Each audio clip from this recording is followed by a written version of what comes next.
हे प्रभु,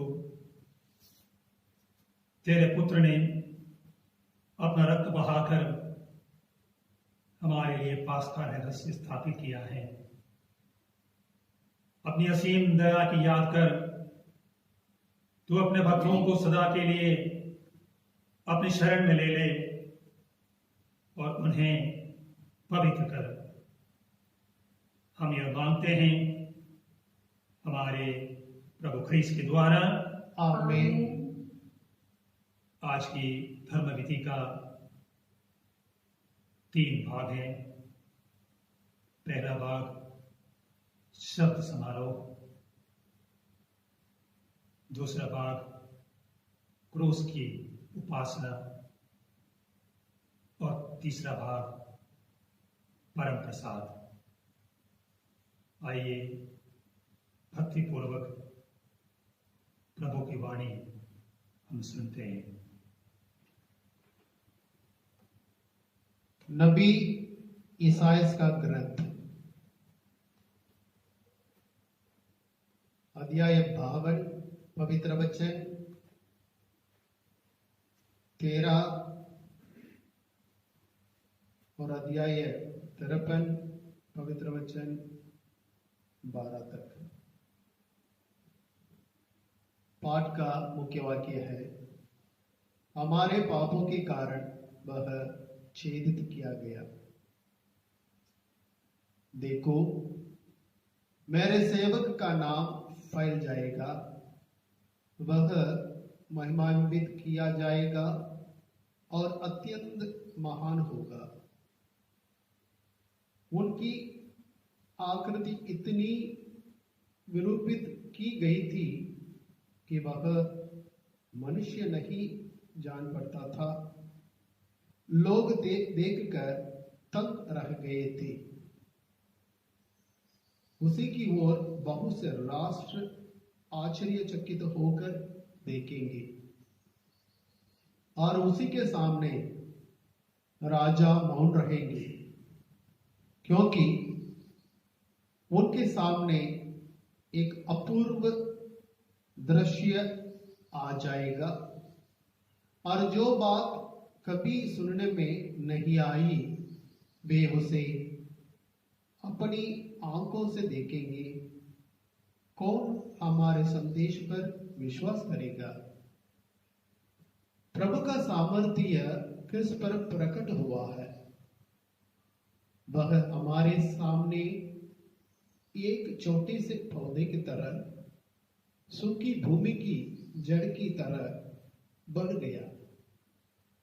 हमने उसे देखा था, उसमें न तो सुंदरता थी, न तेज, न कोई आकर्षण ही था।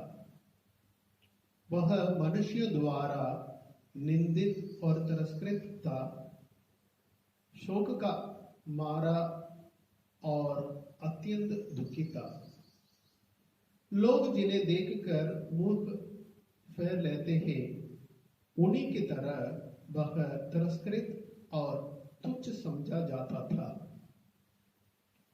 परंतु वह हमारे ही रोगों को अपने मुंह पर लेता था और हमारे ही दुखों से लदा हुआ था, और हम उसे दंडित, ईश्वर का मारा हुआ और तिरस्कृत समझते थे।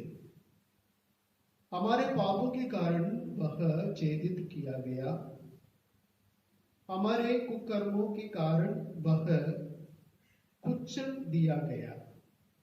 जो दंड वह भोगता था, उसके द्वारा हमें शांति मिलती है, और उसके गांवों द्वारा हम भले चंगे हो गए हैं। हम सब अपना अपना रास्ता लेकर भेड़ों की तरह भटक रहे थे। उसी पर प्रभु ने हम सबों के पापों का भार डाल दिया। वह अपने पर क्या हुआ अत्याचार धैर्य से सहता गया और चुप रहा। वध के लिए ले जाए जाने वाले मेमने की तरह वह ऊन कतरने वाले के सामने चुप रहने वाली भेड़ी की तरह उसने अपना मुंह नहीं खोला। वे उसे बंदी गृह और अदालत को ले गए। कोई भी उसकी परवाह नहीं करता था। वह जीवितों के बीच में से उठा लिया गया और हमारे पापों के कारण वह मार डाला गया है। यद्यपि उसने कोई अन्याय नहीं किया था और उसके मुंह से कभी छल कपट की बात नहीं निकलती थी, किंतु उसकी कब्र विधर्मियों के बीच बनाई गई है और वह पापियों के साथ दफनाया गया है। प्रभु ने चाहा कि वह दुख से ओरोदा जाए। उसने प्रदर्शित के लिए रूप में अपना जीवन अर्पित किया, इसलिए उसका वश बहुत दिनों तक बना रहेगा और उसके द्वारा प्रभु की इच्छा पूरी होगी। वह अपने दुख भोग का परिणाम देखकर संतुष्ट होगा। उसने दुख सहकर जिन लोगों का अधर्म अपने ऊपर ले लिया था, वह उन्हें उनके पापों से मुक्त करेगा।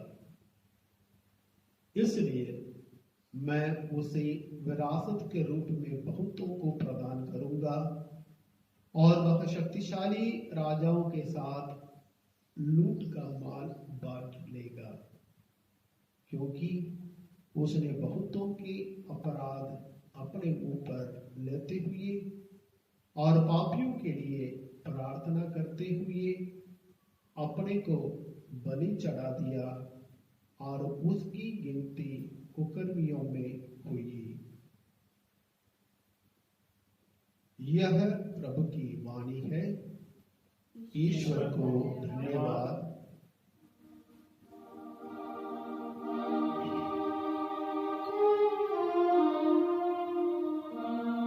पिता, मैं अपनी आत्मा को तेरे हाथों में सौंप देता हूँ।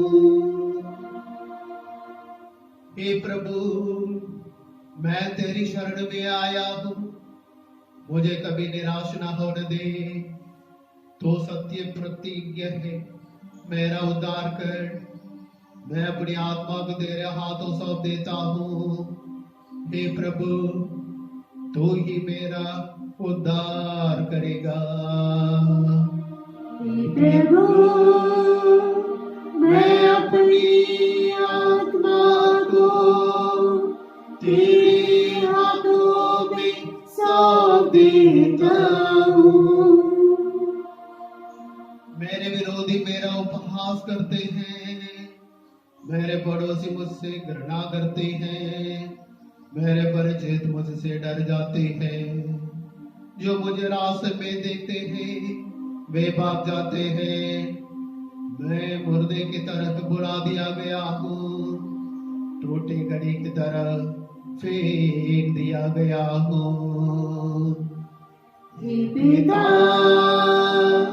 मैं अपनी आत्मा को तेरे हाथों में सौंप देता हूँ। हे प्रभु, तुझ पर ही मेरा भरोसा है।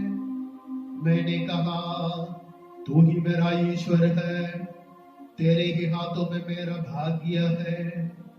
शत्रुओं और अत्याचारियों से मुझे बचा। हे पिता, मैं अपनी आत्मा को तेरे हाथों में सौंप देता हूँ।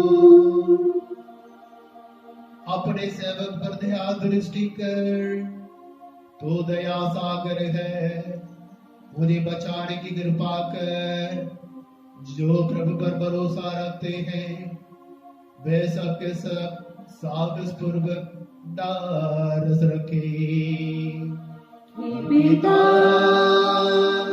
मैं अपनी आत्मा को तेरे हाथों में सौंप देता हूँ।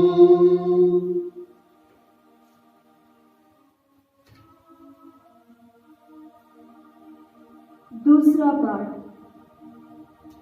यीशु ने हमें इतना प्यार किया कि वह हमारे लिए मनुष्य बन गए और क्रूस पर मर गए।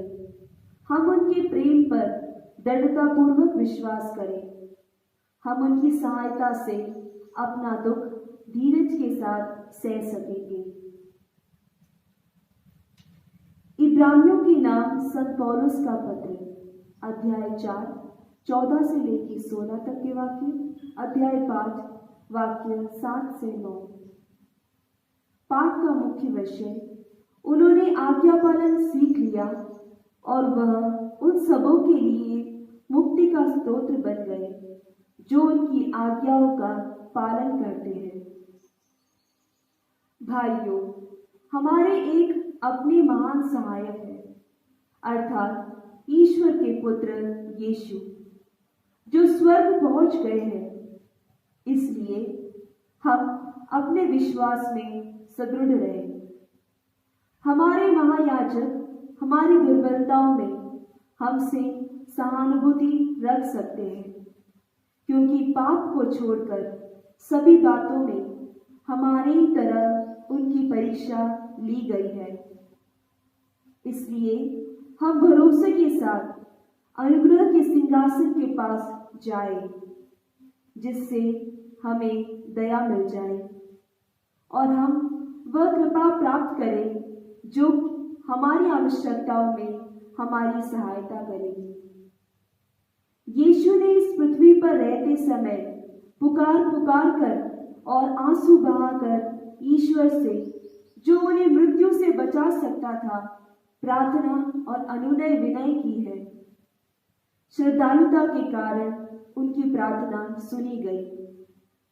ईश्वर का पुत्र होने पर भी उन्होंने दुख सहकर आज्ञा पालन सीख लिया। वह पूर्ण रूप से सिद्ध बनकर उन सबों के लिए अनंत मुक्ति का स्तोत्र बन गए जो उनकी आज्ञाओं का पालन करते हैं। यह प्रभु की वाणी है। ईश्वर को धन्यवाद। जय घोष। मसीह हमारे लिए मरण तक, हाँ, क्रूस के मरण तक आज्ञाकारी बने। इसलिए ईश्वर ने उनको महान नाम प्रदान किया है, जो उनको वह नाम प्रदान किया जो सब नामों में श्रेष्ठ है।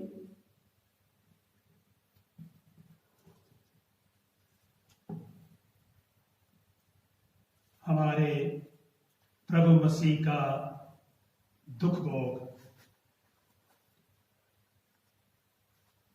यीशु ने अपने शिष्यों के साथ गेदर नाले के उस पार गए। वहां एक बारी थी। उन्होंने अपने शिष्यों के साथ उसमें प्रवेश किया। उनके विश्वासघाती युदास को भी वह जगह मालूम थी, क्योंकि यीशु अक्सर अपने शिष्यों के साथ वहां गए थे। युदास पलटन और महायाजक तथा फरीसियों के भेजे हुए प्यादों के साथ वहां आ पहुंचा। वे लोग लालटेनें, मशाले और हथियार ले लिए थे। यीशु यह जानकर कि मुझ पर क्या क्या बीतेगी, आगे बढ़े और उनसे बोले, किसे ढूंढते हो? उन्होंने उत्तर दिया, ईसा नासरी को। यीशु ने उनसे कहा, मैं वही हूं। वहां उनका विश्वासघाती युदास भी उन लोगों के साथ खड़ा था। जब यीशु ने उनसे कहा, मैं वही हूं, तो वे पीछे हटकर भूमि पर गिर पड़े। यीशु ने उनसे फिर पूछा, किसे ढूंढते हो? वे बोले। ईसा नासरी को। इस पर यीशु ने उनसे कहा, मैं तुम लोगों से कह चुका हूं कि मैं वही हूं। यदि तुम मुझे ढूंढते हो तो इन्हें जाने दो। यह इसलिए हुआ कि उनका यह कथन पूरा हो जाए, तूने उन्हें मुझे सौंपा है, मैंने उनमें से एक का भी सर्वनाश नहीं होने दिया। उस समय सीमोन पेतरुस ने अपने तलवार खींच ली और प्रधान याजक के नौकर पर चलाकर उसका दाहिना कान उड़ा दिया।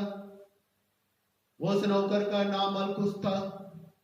यीशु ने पेतरुस से कहा, तलवार म्यान में कर दो।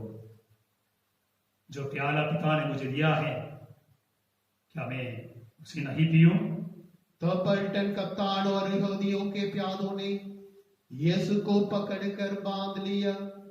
वे उन्हें पहले अन्नास के यहाँ ले गए, क्योंकि वह उस वर्ष का प्रधान याजक कैफस का ससुर था।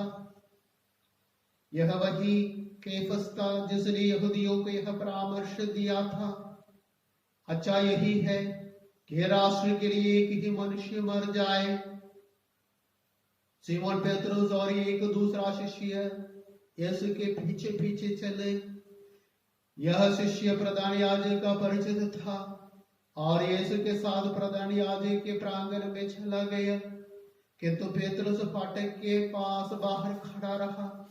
इसलिए वह दूसरा शिष्य जो प्रधान याजक का परिचित था फिर बाहर गया और द्वारपाल से कहकर पेतरुस को भीतर ले गया। द्वारपाल ने पेतरुस से पूछा, कहीं तुम भी तो उस मनुष्य के शिष्य नहीं हो? उसने उत्तर दिया, नहीं हो। जाड़े के कारण नौकर और प्यादे आग सुलगाकर ताप रहे थे। पेतरुस भी उनके साथ आग तापने लगा। प्रधान याजक ने यीशु से उनके शिष्यों और उनकी शिक्षा के विषय में पूछा। यीशु ने उत्तर दिया, मैं संसार के सामने प्रकट रूप से बोला हूं। मैंने सदा सभागृह और मंदिर में, जहां सब यहूदी एकत्र हुआ करते थे, शिक्षा दी है। मैंने गुप्त रूप से कुछ नहीं कहा। यह आप मुझसे क्यों पूछते हो? उनसे पूछिए जिन्होंने मेरी शिक्षा सुनी है। वे जानते हैं कि मैंने क्या क्या कहा है। इस पर पास खड़े प्यादों में से एक ने यीशु को थप्पड़ मारा और कहा, तुम प्रधान याजक को इस तरह जवाब देते हो? यीशु ने उनसे कहा, यदि मैंने गलत कहा तो गलती बता दो, और यदि ठीक कहा तो मुझे क्यों मारते हो? इसके बाद अन्नास ने बांधे हुए यीशु को प्रधान याजक कैफस के पास भेज दिया। सीमोन पेतरुस उस समय आग ताप रहा था। कुछ लोगों ने उससे कहा, कहीं तुम भी तो उसके शिष्य नहीं हो? उसने अस्वीकार करते हुए कहा, नहीं हो। प्रधान याजक का एक नौकर उस व्यक्ति का संबंधी था जिसका कान पेतरुस ने उड़ा दिया था। उसने कहा, क्या मैंने तुमको उसके साथ बारी में नहीं देखा था? पेतरुस ने फिर अस्वीकार किया और उसी क्षण मुर्गे ने बांग दी। तब वे यीशु को कैफस के यहाँ से राज्यपाल के भवन ले गए। अब भोर हो गया था। उन्होंने इसलिए भवन में प्रवेश नहीं किया कि वे अशुद्ध ना हो जाए, बल्कि पास्का का मेम न खा सके। पिलातुस बाहर आकर उनसे मिला और बोला, आप लोग इस मनुष्य पर कौन सा अभियोग लगाते हैं? उन्होंने उत्तर दिया, यदि यह कुकर्मी नहीं होता तो हमने इसे आपके हवाले नहीं किया होता। पिलातुस ने उनसे कहा, आप लोग इसे ले जाइए और अपनी संहिता के अनुसार इसका न्याय कीजिए। यहूदियों ने उत्तर दिया, हमें किसी को प्राण दंड देने का अधिकार नहीं है। यह इसलिए हुआ कि यीशु का यह कथन पूरा हो जाए जिसके द्वारा उन्होंने संकेत किया था कि उनकी मृत्यु किस प्रकार की होगी। तब पिलातुस ने भवन में वापस जाकर यीशु को बुला भेजा और उनसे कहा, क्या तुम यहूदियों के राजा हो? यीशु ने उत्तर दिया, क्या आप यह अपनी ओर से कहते हैं या दूसरों ने आपसे मेरे विषय में यह कहा है? पिलातुस ने कहा, क्या मैं यहूदी हूँ? तुम्हारे ही लोगों और महायाजकों ने तुम्हें मेरे हवाले किया। तुमने क्या किया है? यीशु ने उत्तर दिया, मेरा राज्य इस संसार का नहीं है। यदि मेरा राज्य संसार का होता तो मेरे अनुयायी लड़ते और मैं यहूदियों के हवाले नहीं किया जाता, परंतु मेरा राज्य यहाँ का नहीं है। इस पर पिलातुस ने उससे कहा, तो तुम राजा हो? यीशु ने उत्तर दिया, आप ठीक ही कहते हैं, मैं राजा हूं। मैं इसलिए जन्मा और इसलिए संसार में आया हूं कि सत्य के विषय में साक्ष्य दूं। जो सत्य के पक्ष में है वह मेरी सुनता है। पिलातुस ने उससे कहा, सत्य क्या है? वह यह कहकर फिर बाहर गया और यहूदियों के पास आकर उसने उनसे कहा, मैं तो उसमें कोई दोष नहीं पाता हूँ, लेकिन तुम्हारे लिए पास्का के अवसर पर एक बंदी को रिहा करने का रिवाज है। क्या तुम लोग चाहते हो कि मैं तुम्हारे लिए यहूदियों के राजा को रिहा कर दूं? इस पर वे फिर चिल्लाने लगे, इसे नहीं, बराबस को। बराबस तो डाकू था। तब पिलातुस ने यीशु को ले जाकर कोड़े लगाने का आदेश दिया। सैनिकों ने कांटों का मुकुट गूंथकर उनके सिर पर रख दिया और उन्हें बैंगनी कपड़ा पहनाया। फिर वे उनके पास आ आकर कहने लगे, यहूदियों के राजा प्रणाम। और वे उन्हें थप्पड़ मारते जाते थे। पिलातुस ने फिर बाहर जाकर लोगों से कहा, देखो, मैं उसे तुम लोगों के सामने बाहर ले आता हूँ, जिससे यह तुम जान लो कि मैं उसमें कोई दोष नहीं पाता।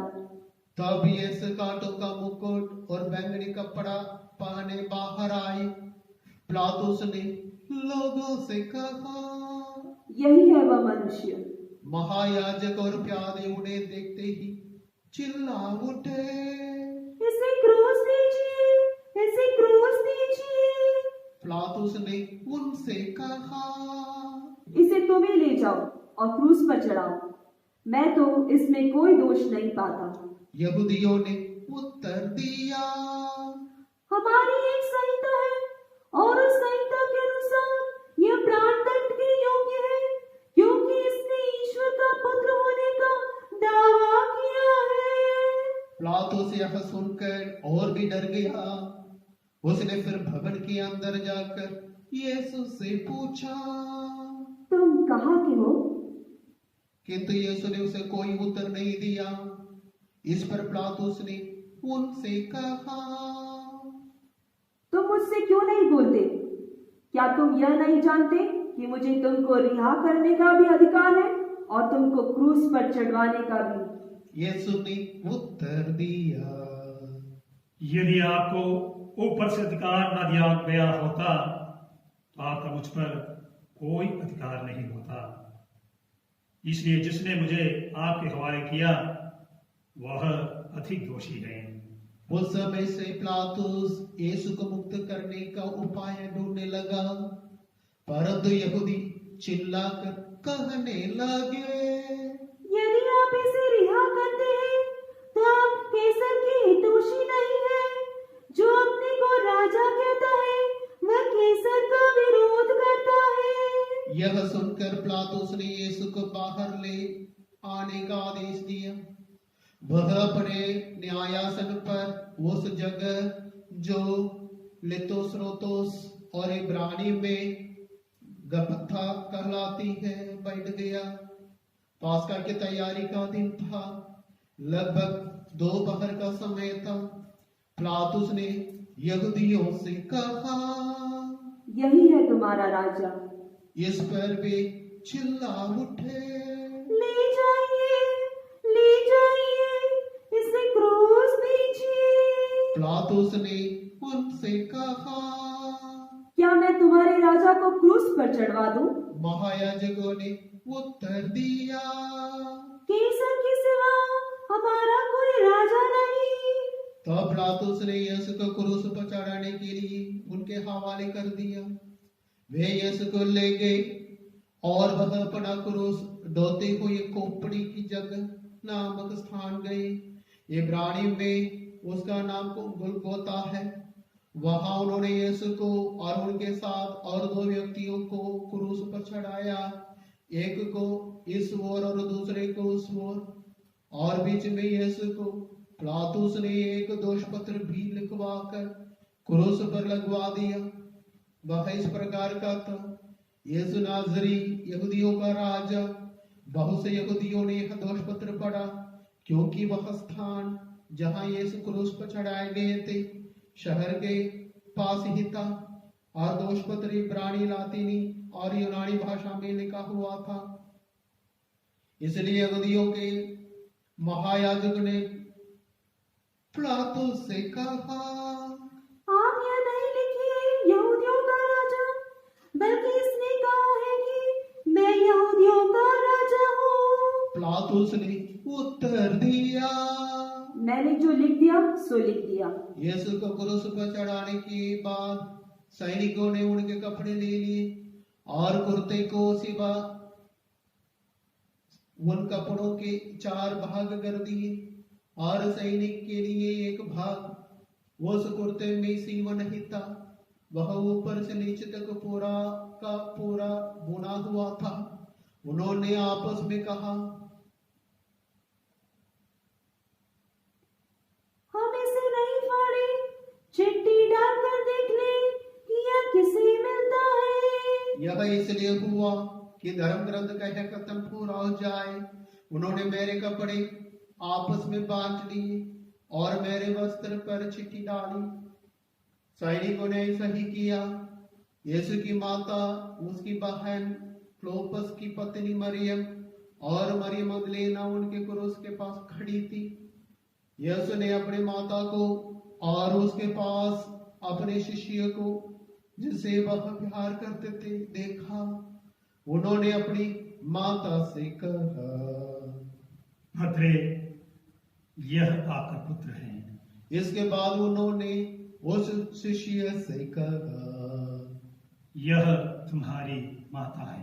उस समय से उस शिष्य ने उसे अपने यहाँ आश्रय दिया। तब यीशु ने यह जानकर कि अब सब कुछ पूरा हो चुका है, धर्म ग्रंथ का लेख पूरा होने के उद्देश्य से कहा, मैं प्यासा हूँ। वहां खट्टी अंगूरी से भरा एक पात्र रखा था। लोगों ने उसमें एक पनसोक्ता डुबाया और उसे जूफे की डंडी पर रखकर यीशु के मुंह से लगा दिया।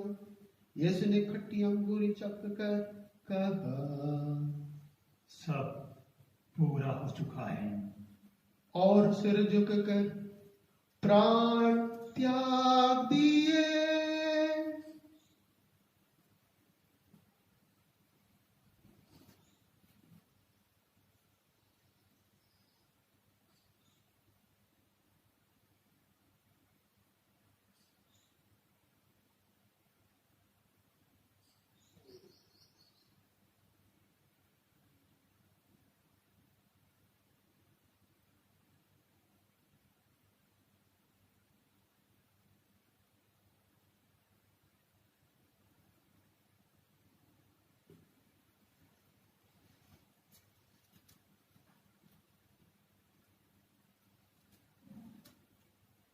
वह तैयारी का दिन था।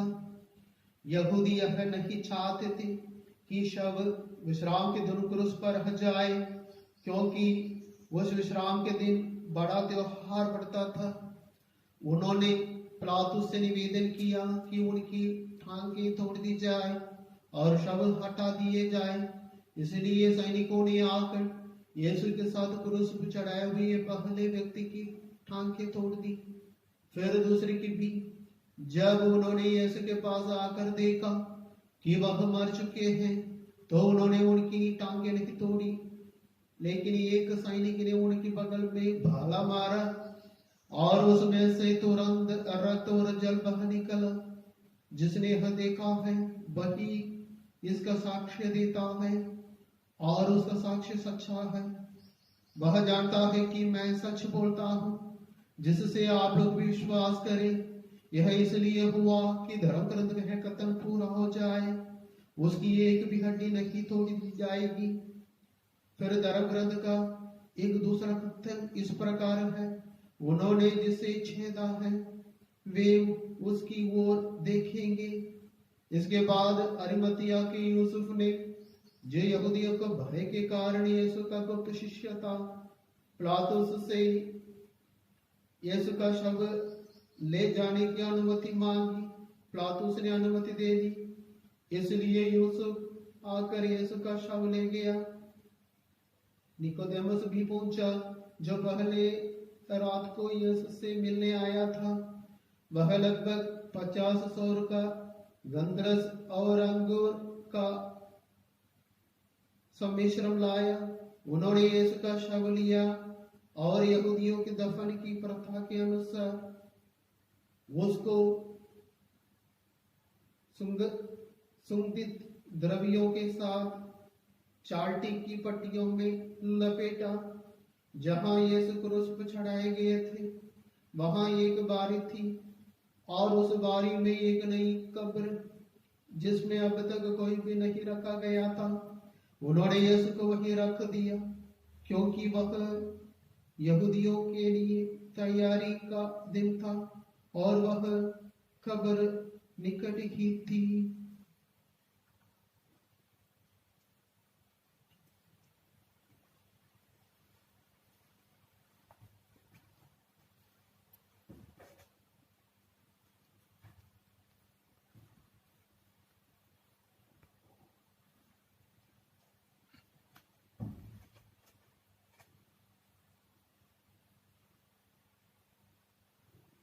मेरे प्यारे परिवासियों, आज पुण्य शुक्रवार के इस पवित्र दिवस की धर्म विधि जब इस वेदी पर शुरू हो गई, आपने देखा चारों ओर सन्नाटा छाया हुआ था।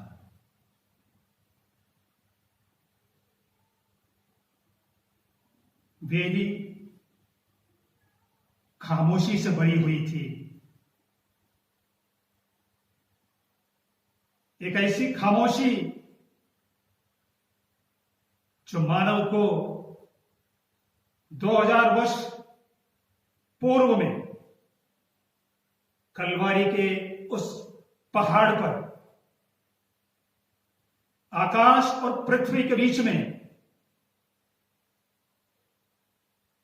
3 कीलों पर टंगे हुए उस ईशपुत्र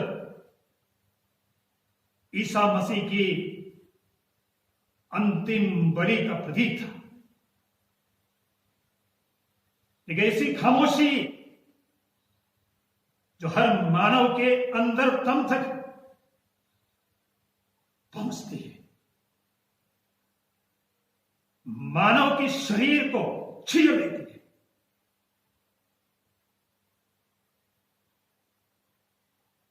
दो 2000 वर्ष से कलीसिया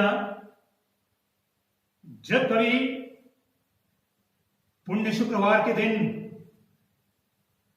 उस महान बलिदान की याद न केवल ताजा करते हैं, उनकी पुनरावृत्ति हर गिरजाघर के बड़ी वेदी पर करवाती हैं। सो कलीसिया चाहती हैं उस खामोशी के वातावरण में ही यह बलि संपन्न हो। ये खाली वेदी जिस पर न कोई मोमबत्तियां हैं, न कोई फूल है, न कोई सजावट है, उस खामोशी को दोहराती है।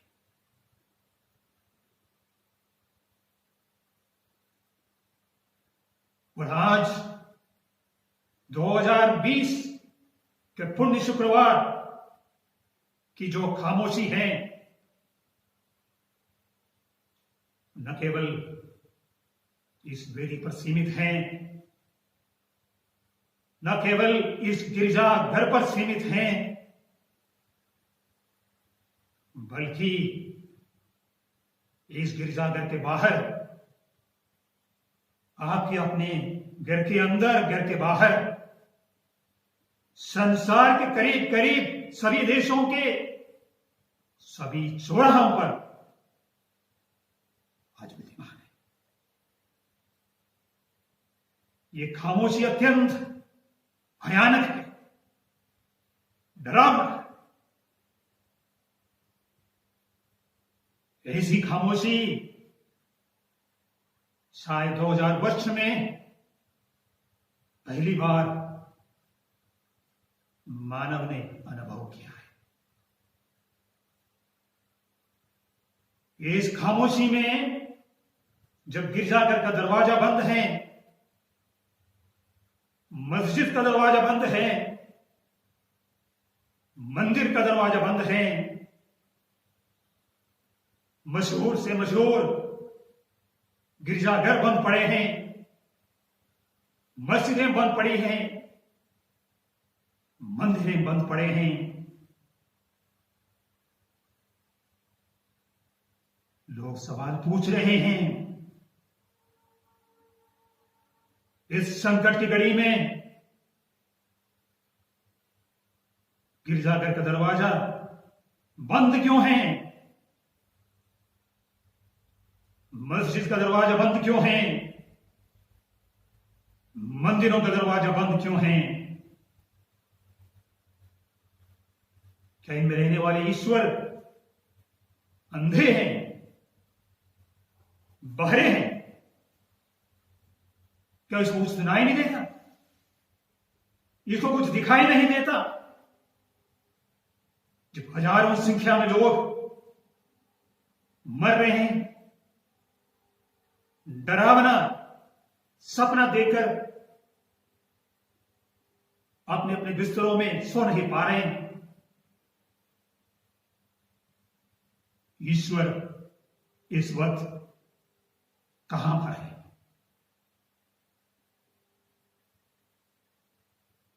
दो 2000 वर्ष पूर्व जो पृथ्वी और आकाश के बीच में 3 कीलों पर टंगा हुआ उस ईसा नामक व्यक्ति को देखकर भी फरीसी और महायाजकों ने यही सवाल किया, अगर तुम ईश्वर के पुत्र हो तो क्रूस से नीचे उतर आओ, अपने आप को बचाओ और हम सबको बचाओ। उस रास्ते से निकलने वाले लोगों ने भी ईसा की मजाक करते हुए यही दोहराया, इसने तो दूसरों को बचाया, अपने को बचाकर दिखाओ। उस क्रूस में से प्रभु नीचे नहीं उतरा। लोगों के सवाल के लिए प्रभु ने कोई जवाब नहीं दिया, बल्कि जोर जोर से चिल्लाकर अपने पिता ईश्वर से प्रार्थना की, हे पिता, तूने मुझे क्यों त्याग दिया? लमा लमा सबक्तनी, तूने मुझे क्यों त्याग दिया? और जोर से चिल्लाकर अपना प्राण दे दिया।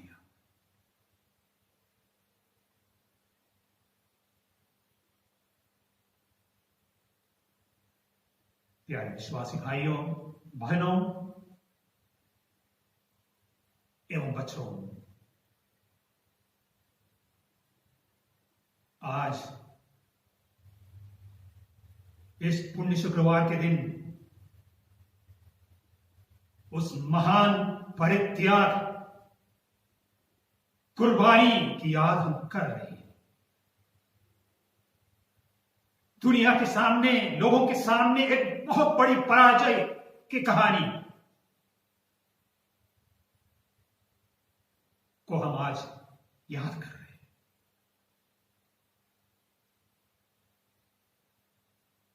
संत यूहन्ना के सुसमाचार के आधार पर, जिसमें से दुख भोग का विवरण आज हमने सुना, ईसा मसीह की मौत तैयारी के दिन हुई थी, जब यहूदी लोग अपने अपने घरों में दोपहर के समय 3 बजे मेमनों को मार डालते हैं ताकि शाम के समय, पास्का पर्व के समय भोजन कर सके। केवल संत यूहन्ना ये कहते हैं कि ईसा मसीह की मौत तैयारी के दिन दोपहर के समय 3 बजे हुई, जब यहूदी लोग अपने अपने घरों में मेमनों का वध कर रहे थे। यूहन्ना हमें यह बताना चाहते हैं कि ईसा मसीह ही एकमात्र मेमना, जो केवल एक ही बार अपनी कुर्बानी के द्वारा संसार को मुक्ति दिलाते हैं। इसलिए केवल संत यूहन्ना सुसमाचार में आप पढ़ेंगे, पहले अध्याय में, जब यूहन्ना बपतिस्मा ने पहली बार ईसा मसीह को आते हुए देखा, अध्याय 1 पद संख्या 39 में कहते हैं, देखो ईश्वर का मेमना जो संसार के पाप कर लेता है। शायद सुनने वाले में से किसी को समझ में नहीं आया ये क्या बोल रहा है, मगर उस भविष्यवाणी तब पूरी हो गई जब एक मेमने के समान पास्का पर्व की तैयारी के समय कलवारी पहाड़ पर प्रभु ईसा मसीह की कुर्बानी हुई। एक मेमना, एक जानवर इंसान का पाप अपने ऊपर कैसे ले सकता है? इसे समझने के लिए पुराने विधान के लेवी ग्रंथ के अध्याय 16 पढ़िए। वर्ष में एक बार आयोजित किए जाने वाला प्रायश्चित दिवस पर मंदिर के सामने दर्शन कक्ष पर 2 बकरों को लाए जाते हैं और उसके बाद महान पुरोहित चिट्ठी डालते हैं, एक प्रभु के नाम पर, एक अजाजल के नाम पर। जिस बकरे के ऊपर प्रभु के नाम पर चिट्ठी गिरती है, उस बकरे को मंदिर के अंदर प्रायश्चित बलि के रूप में चढ़ाते हैं। और दूसरे मेमने जिसके ऊपर अजाजल की चिट्ठी पड़ी, दर्शन कक्ष में आकर प्रधान पुरोहित अपने दोनों हाथ उसके ऊपर रखकर प्रार्थना करते हैं, हम सभी यहूदी वासियों के पाप इस समय तुझ पर हम उंडेल रहे। ये कहकर उस जीवित बकरे को निर्जन स्थान की ओर भेज देते हैं। मरुस्थल में रगड़ रगड़ कर वो बकरा मर जाता है और लोगों को विश्वास है उसके साथ साथ उनके सारे पाप माफ हो गए। इसलिए यूहन्ना बपतिस्ता ने प्रभु को देखते ही कहा, ये ईश्वर का मेमना है जो संसार के सारे पाप अपने ऊपर ले लेता है। प्यारे भाई बहनों एवं बच्चों, उस प्रभु ईसा मसीह की मौत के दिवस में, उस प्रभु के मौत पर रोने के लिए, शोक मनाने के लिए आज हम यहां पर नहीं इकट्ठे हुए, क्योंकि थोड़ी देर पहले क्रूस यात्रा में आपने देखा और आपने सुना, जब यरूशलेम की स्त्रियां रोती और कलपती हुई ईसा के पीछे आई तो ईसा ने कहा, यरूशलेम की बेटियों, मेरे लिए मत रो, बल्कि अपने लिए और अपने बच्चों के लिए रो। धन्य है वो स्त्रियां जो बांझ है, धन्य है वो गर्भ जिसने गर्भ धारण नहीं किया, धन्य है वे स्तन जिसने दूध नहीं पिलाया। अपने लिए और अपने बच्चों के लिए रो और शोक मनाओ। आज मेरा और आप लोगों का कर्तव्य भी यही, जब यूदस के समान जो दोस्ती पर एक कलंक है, जिन लोगों को लोगों ने अपना ही समझा, जिनको अपने हृदय के अंतरतम की बातों को भी बांटा है, जब ऐसे लोग दूसरों को धोखा देते हैं और वे लोग धोखा खा जाते हैं और उस धोखे के कारण, अपमान के कारण समाज में, संसार में मुंह छिपाकर चलने के लिए जो लोग मजबूर हो जाते हैं, उनके लिए रो, उनके लिए विलाप करो। पेतरुस के समान जिसने अपने गुरु को अस्वीकार किया, आज हजारों मां बाप ऐसे हैं जिन्होंने अपने खून पसीना करके जन्म के प्रथम क्षण से लेकर शादी करवाने के मौत तक, समय तक अपने बच्चों को पालन पोषण किया, पढ़ाया, बड़ा किया और थोड़े समय के बाद अपने माता पिता को पहचानने के लिए इनकार कर देते हैं, उनकी देखभाल करने के लिए मना कर देते हैं, वृद्धाश्रम में जाने के लिए उन्हें मजबूर कर देते हैं, अकेले में वृद्धाश्रम में या बड़े से बड़े घर में अकेले में रहने वाले उन माता पिताओं को याद करते हुए हमें रोना है, हमें शोक मनाना है। उस भीड़ के समान जिसने खजूर इतवार के दिन ईसा की जय जयकार की, मगर आज तुकबू के विवरण में आपने सुना, पिलातुस के सामने चंद लोगों के कहने पर उसी निर्दोष व्यक्ति की हत्या की मांग की। इसी प्रकार हमारे बीच में कितने लोगों के साथ चंद अधिकार में रहने वाले लोगों के कहने के कारण कितने बेकसूर और निर्दोष लोगों पर अभियोग लगाए जाते हैं, मारे डाले जाते हैं। ऐसे बेकसूर और निर्दोष लोगों पर आज हमें शोक मनाना है। उस बराबस के समान जो डाकू होने के बावजूद भी एक निर्दोष के बदले में रिहा कर दिया, सैकड़ों लोग आज कुकर्म करने के बावजूद भी, अत्याचार करने के बावजूद भी हमारे समाज में धर्मी बनकर, जेंटलमैन बनकर घूम रहे हैं,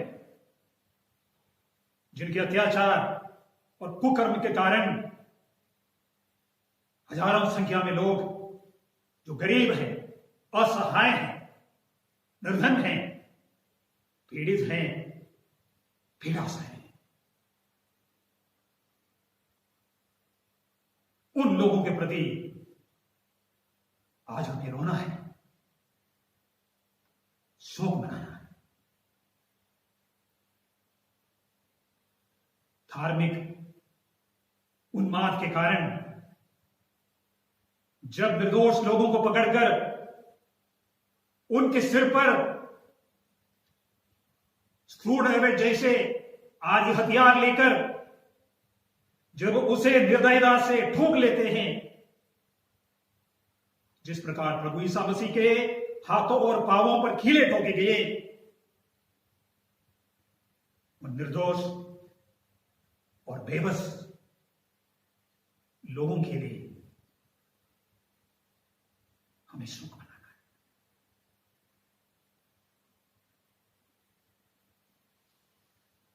गर्भवती महिला के पेट पर भी तलवार लांघने वाले इंसान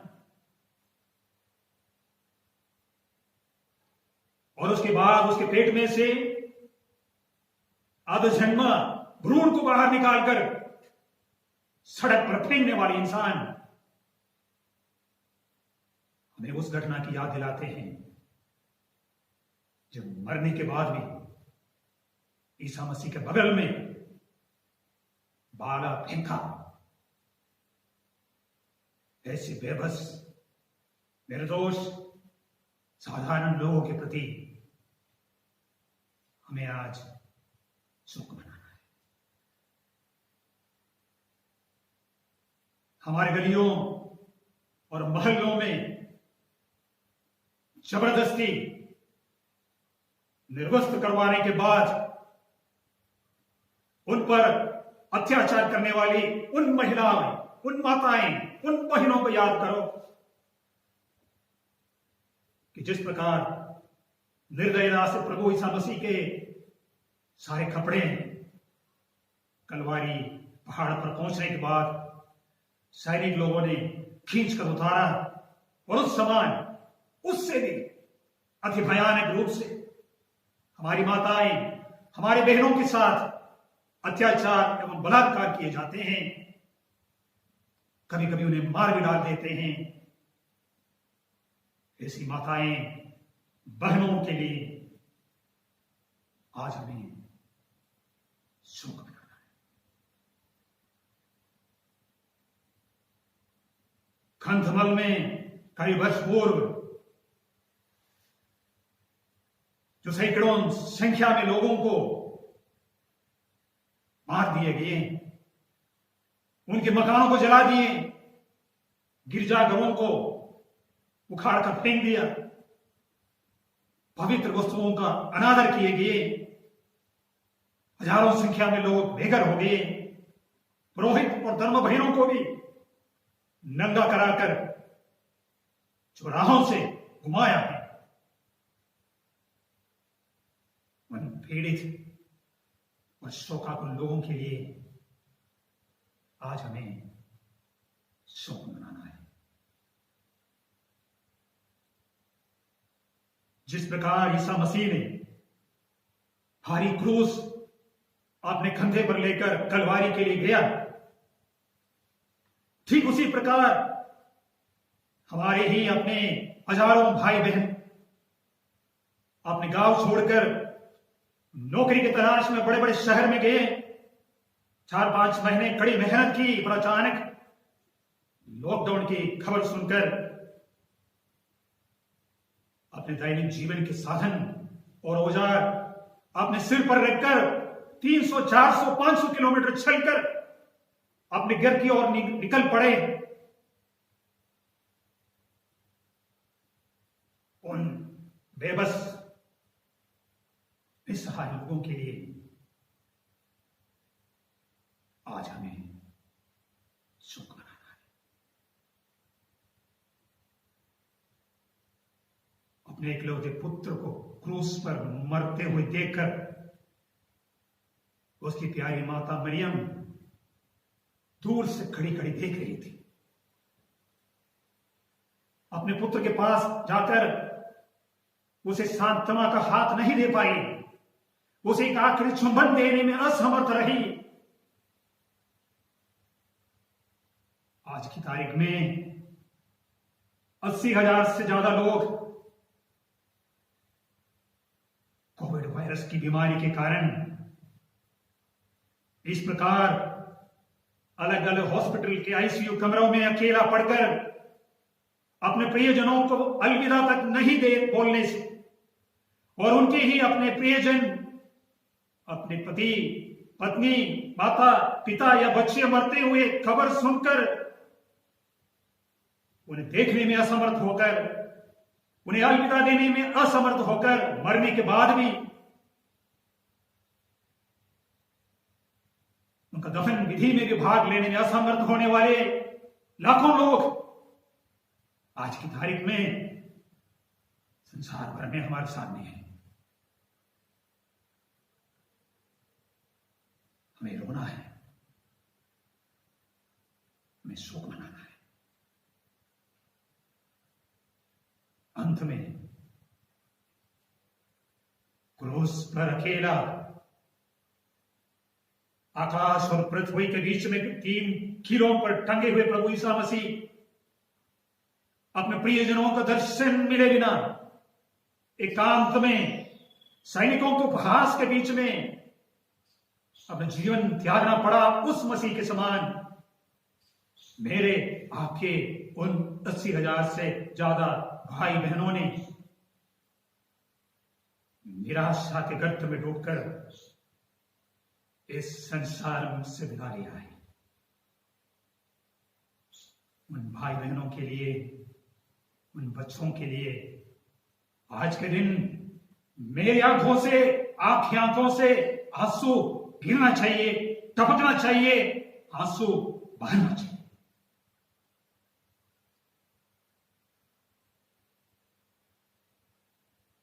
प्रभु का यह कथन हम बार बार दोहराए, प्रभु के लिए मत रो, बल्कि हम अपने लिए और अपने बच्चों के लिए रोए।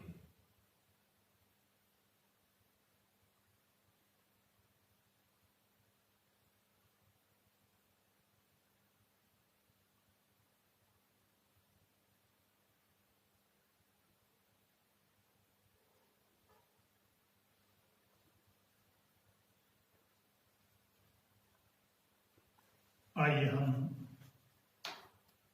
विश्वासियों का निवेदन जो आज के विशेष महाप्रार्थना कहलाती हैं, इस समय प्रभु के चरणों में समर्पित करें। पवित्र कलीसिया के लिए, प्रिय भाई बहनों, हम पवित्र कलीसिया के लिए प्रार्थना करें। प्रभु ईश्वर सारे जगत में उसे शांति और एकता प्रदान करे तथा सुरक्षित रखे, और हम चैन तथा शांति के जीवन बिताते हुए सर्वशक्तिमान पिता ईश्वर की महिमा कर सके। हे सर्वशक्तिमान शाश्वत ईश्वर, तूने क्रिस्त के द्वारा सब लोगों पर अपनी महिमा प्रकट की। अपनी दया का कार्य जारी रखने के लिए तूने जो कलीसिया स्थापित की, उसकी रक्षा कर। वो सारी पृथ्वी पर फैल गए और दृढ़ विश्वास के साथ तेरे नाम का यश गाती रहे हमारे प्रभु ख्रीस्त के द्वारा। आमीन। सब पिता के लिए हम सब पिता के लिए प्रार्थना करें। प्रभु ईश्वर ने इन्हें धर्माध्यक्ष के पद पर नियुक्त किया है। वह उनको अपनी कलीसिया के कल्याण के लिए स्वस्थ और सुरक्षित रखे कि वे ईश्वर की पवित्र प्रजा पर शासन कर सके। हे सर्वशक्तिमान शाश्वत ईश्वर, तेरी ही इच्छा पर सब कुछ निर्भर है। हमारी प्रार्थना सुन ले और हमारे संत पिता की प्रेम पूर्वक रक्षा कर। तेरे द्वारा शासित ख्रिस्तीय प्रजा इन्हीं महायाजक के अधीन में रहकर विश्वास और पुण्य में बढ़ती जाए हमारे प्रभु ख्रीस्त के द्वारा। आमीन। याजक वर्ग तथा अन्य विश्वासियों के लिए हम अपने धर्माध्यक्ष, अन्य सभी धर्माध्यक्षों, पुरोहितों, उपयाजकों तथा कलीसिया की सब श्रेणियों और विश्वासी की सारी मंडली के लिए प्रार्थना करें। हे सर्वशक्तिमान शाश्वत ईश्वर, पवित्र आत्मा के द्वारा तो समस्त कलीसिया को पवित्र करता और चलाता है। इसकी सब परिचारकों के लिए हमारा निवेदन है कि तेरी कृपा से सबके सब ईमानदारी के साथ तेरी सेवा करते रहे हमारे प्रभु ख्रीस्त के द्वारा। आमीन। दीक्षार्थियों के लिए हम दीक्षार्थियों के लिए भी प्रार्थना करें। प्रभु ईश्वर की असीम दया से वे उसका वचन अपने हृदय में ग्रहण करें, बपतिस्मा में नया जन्म लेकर अपने पापों की क्षमा पाए और हमारे प्रभु क्रिस्त के अंग बन जाए। हे सर्वशक्तिमान शाश्वत ईश्वर, तू अपनी कलीसिया की संतान की वृद्धि करता रहता है। सभी दीक्षार्थियों का विश्वास और ज्ञान बढ़ा, ये बपतिस्मा द्वारा नया जन्म आकर तेरे पुत्र पुत्रियों में सम्मिलित हो सके हमारे प्रभु ख्रीस्त के द्वारा। आमीन। क्रिस्तीय एकता के लिए क्रिस्त में विश्वास करने वाले सभी भाइयों के लिए हम प्रार्थना करें। वे सत्य के मार्ग पर बढ़ते जाए और प्रभु ईश्वर उन्हें अपनी एकमात्र कलीसिया में एकत्र कर सुरक्षित रखे। हे सर्वशक्तिमान शाश्वत ईश्वर, तू बिखरे हुए लोगों को एकत्र करता और संजोए रखता है। अपने पुत्र के रेवड़ पर कृपा दृष्टि डाल। जो लोग एक ही बपतिस्मा द्वारा पवित्र किए गए हैं, वे अखंड विश्वास और प्रेम के बंधन में एक बने रहे हमारे प्रभु ख्रीस्त के द्वारा। आमीन। यहूदी जाति के लिए यहूदियों के लिए हम प्रार्थना करें। प्रभु ईश्वर की वाणी सबसे पहले उन्हीं को प्राप्त हुई थी। उसी की कृपा से वे ईश्वर को अधिकाधिक प्यार करें और उसके व्यवस्थापन के प्रति अधिक विश्वस्त बनते जाए। हे सर्वशक्तिमान शाश्वत ईश्वर, तूने इब्राहिम और उनके संतान से प्रतिज्ञाएं की थी। अपनी कलीसिया की प्रार्थना कृपा पूर्वक सुन ले। जिस जाति को तूने पूर्व काल में अपनी प्रजा बनाया था, वह पूर्ण रूप से मुक्ति पा सके हमारे प्रभु ख्रीस्त के द्वारा। आमीन। उनके लिए जो क्रिस्त में विश्वास नहीं करते, हम उन लोगों के लिए प्रार्थना करें जो क्रिस्त में विश्वास नहीं करते हैं। वे पवित्र आत्मा की ज्योति पाकर मुक्ति के मार्ग पर आ जाए। हे सर्वशक्तिमान शाश्वत ईश्वर, जिन्होंने क्रिस्त को अभी तक स्वीकार नहीं किया है, वे तेरी दृष्टि में निष्कपट आचरण करके सत्य को पहचान सकें। हमारा परस्पर प्रेम भी बढ़ता जाए, हम तेरा दिव्य जीवन जीने का प्रयत्न करते रहें और इस तरह पृथ्वी पर तेरे प्रेम के सुयोग्य साक्षी बन पाए हमारे प्रभु ख्रीस्त के द्वारा। आमीन।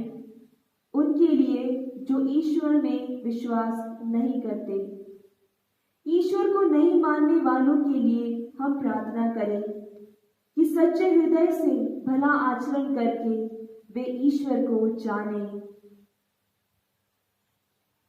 हे सर्वशक्तिमान शाश्वत ईश्वर, तूने मनुष्यों को बनाया कि वे तुझे पाकर ही विश्राम करें। ऐसी कृपा कर कि हानिप्रद विघ्न बाधाओं के बीच भी सब लोग तेरे स्नेह चिन्ह पहचाने और विश्वासियों के भले कार्य देखकर तुझको सच्चा ईश्वर और मानव का पिता सकट स्वीकार करे, हमारे प्रभु ख्रीस्त के द्वारा। आमीन। राज्य के शासकों के लिए, सभी राज्य शासकों के लिए हम प्रार्थना करें। प्रभु ईश्वर अपनी इच्छा के अनुसार उनका मन और हृदय संचालित करे, जिससे वे सबों के लिए सच्ची शांति और स्वतंत्रता का प्रबंध कर सके। हे सर्वशक्तिमान शाश्वत ईश्वर, सब मनुष्यों के विचार और सब राष्ट्रों के अधिकार तेरे ही हाथों में है। हमारे शासकों पर दया दृष्टि डाल। तेरी सहायता से पृथ्वी के कोने कोने में शांति सुरक्षित रहे, राष्ट्र समृद्ध होते जाए और धर्म की स्वतंत्रता भी बनी रहे, हमारे प्रभु ख्रीस्त के द्वारा। आमीन। विभिन्न आवश्यकताओं के लिए प्रिय भाई बहनों, हम सर्वशक्तिमान पिता ईश्वर से प्रार्थना करें कि वह संसार को सब भ्रांतियों से शुद्ध करे, सब रोगों को चंगा करे, अकाल दूर करे, बंदीगृह खोल दे, बेड़ियां तोड़ डाले, राहियों को निरापद रखे, यात्रियों को सकुशल वापस लाए, रोगियों को स्वास्थ्य और मरने वालों को मुक्ति प्रदान करे। हे सर्वशक्तिमान ईश्वर, तू ही दुखियों को दिलासा और पीड़ितों को धीरज देता है।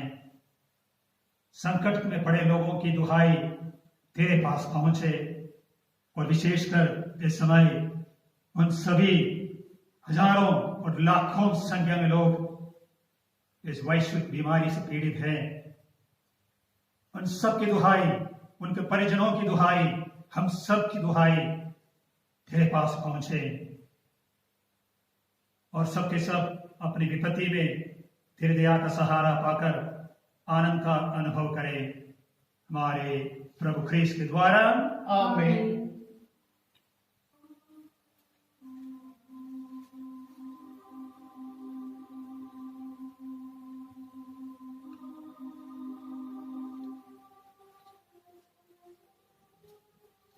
क्रूस की उपासना।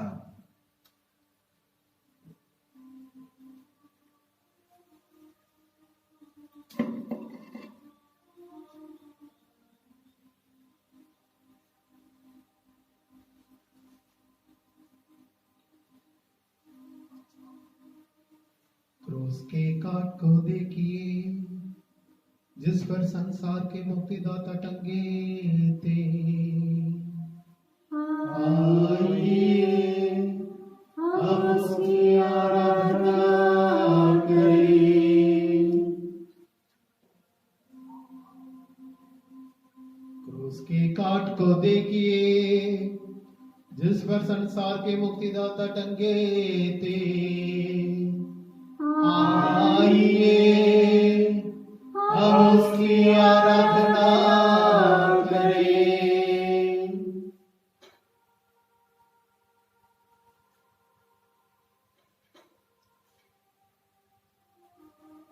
क्रूस के काट को देखिए, जिस पर संसार के मुक्तिदाता टंगे थे। आइए हम उसकी आराधना करें।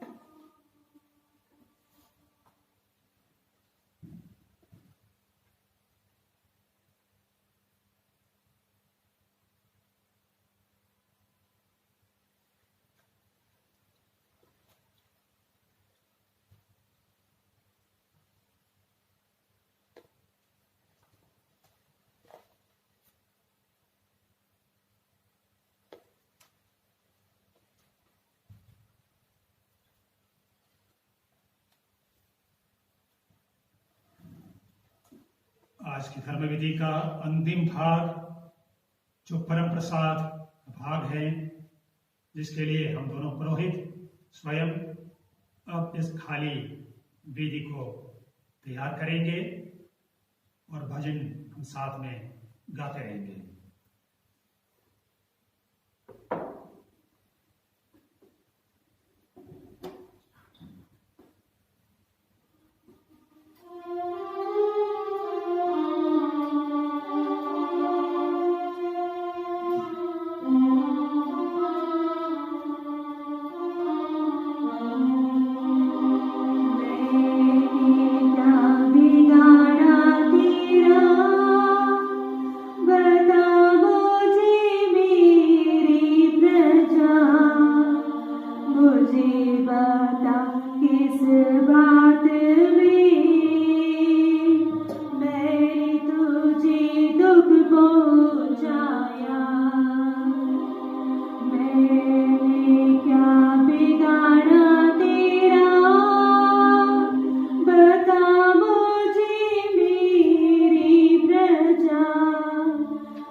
हे प्रभु, हम तुझसे प्रार्थना करते हैं, सभी बुराइयों से हमें बचा और जीवन में हमें कृपा पूर्वक शांति प्रदान कर।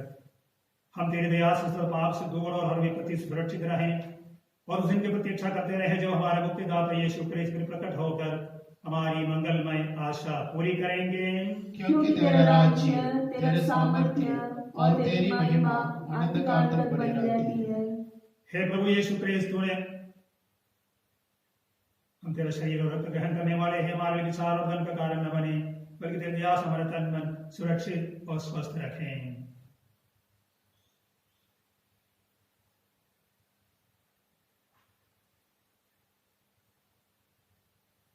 देखिए ईश्वर का मेमना जो संसार के पाप कर लेता है। धन्य हम जो प्रभु के इस बोझ में आज बुलाए गए हैं। हे प्रभु, मैं इस योग्य नहीं हूँ कि आप मेरे यहाँ आए और बड़ी शब्द कह दीजिए और मेरी आत्मा चंगी हो जाएगी। क्रिस्त का शरीर मेरे लिए अनंत जीवन का कारण बने।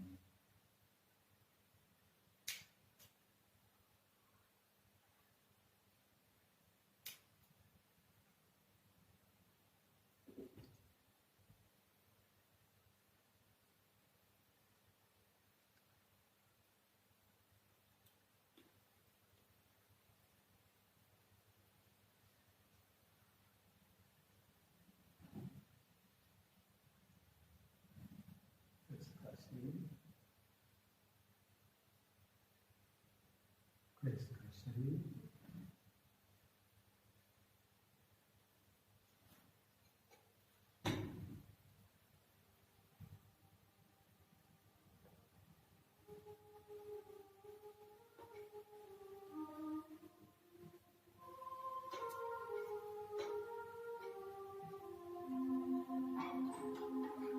दूर नहीं रहना, प्रभु शरण में रहना। दूर नहीं रहना, प्रभु शरण में रहना। सुखी रहो, दुखी रहो, सुखी रहो, दुखी न हो। तुम हो सुंदर रचना, तुम हो सुंदर रचना। रहना, रहना संग में साथी, दूर नहीं रहना, प्रभु शरण में रहना। दूर नहीं रहना।